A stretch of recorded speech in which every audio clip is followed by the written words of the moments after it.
যখন ফিফার মিটিং হয় 2018-তে আমাদের ইন্ডিয়া থেকে রিপ্রেজেন্ট যখন গেছিলেন, তখন আমাদের 2025-এর আন্ডার-19 বিশ্বকাপ পাওয়ার কথা ছিল। ফিফাও খুব ইন্টারেস্ট ছিল, কিন্তু দুঃখের বিষয় যেটা হলো, আমাদের নিজেদের মধ্যে গণ্ডগোল হলো কোথায় খেলা হবে, এবং কলকাতাতেই নাকি সব খেলা দিতে হবে এইরকম একটা এআইএফের কাছে দাবি করলো বেঙ্গল ফুটবল ফেডারেশন এবং আমাদের মিনিস্টার এই অরূপ বিশ্বাসের নেতৃত্বে। ফিফা তখন যখন বুঝতে পারলো এদের নিজেদের মধ্যে গণ্ডগোল, সেই খেলাটা চেঞ্জ হয়ে গেল। আরও অবাক করলো, ল্যাটিন আমেরিকাতে 2023-এ যখন আন্ডার-19 হয়, একই মহাদেশের দুটো পরপরই হলো, চিলিতে হলো।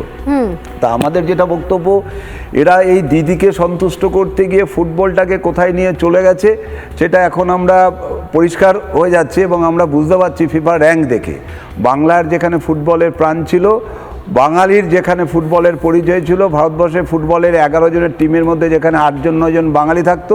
আমি 3 দিন আগে এই মোহনবাগান ইস্টবেঙ্গল একটা ম্যাচ দেখতে গেছিলাম, দুটো দল মিলিয়ে একটা বাঙালিকে দেখেছিলাম।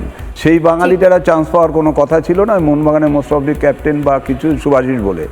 তো এটা একটা রাজনীতি করতে গিয়ে একটা রাজ্য, একটা জাতিকে, ভারতবর্ষের ক্লাবগুলোতে এখন আর বাঙালিরা খেলে না। দুটো টিম মিলিয়ে আমরা 70,000 দর্শক চিৎকার করছি বাঙালি, ওই মাঠে ওই 22 জনের মধ্যে 21 জন অবাঙালির জন্য। আমার বাঙালি অবাঙালি নিয়ে প্রশ্ন নেই, প্রশ্নটা হচ্ছে বাঙালির পরিচিত যে খেলাটার নাম ফুটবল, সেইখানটা আমরা কোথায় ধাক্কা খেয়েছে, বাঙালিকে কোথায় নামিয়ে নিয়ে এসছে। তা আর অরূপ বিশ্বাসের মতো লোক থাকলে পরে এইরকম ওই দিদিকে সন্তুষ্ট করতে রেখে আমার মনে হয় না এটা কার মূর্তি।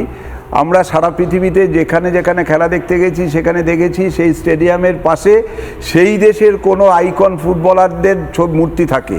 তো এখানে এরা না হাফ রোনাল্ডো না মেসি কাউকেই আমরা খুঁজে পাই না। তা ওই দিদিকে সন্তুষ্ট করতে গিয়ে যেটা করার হয় ও সেটাই করেছে।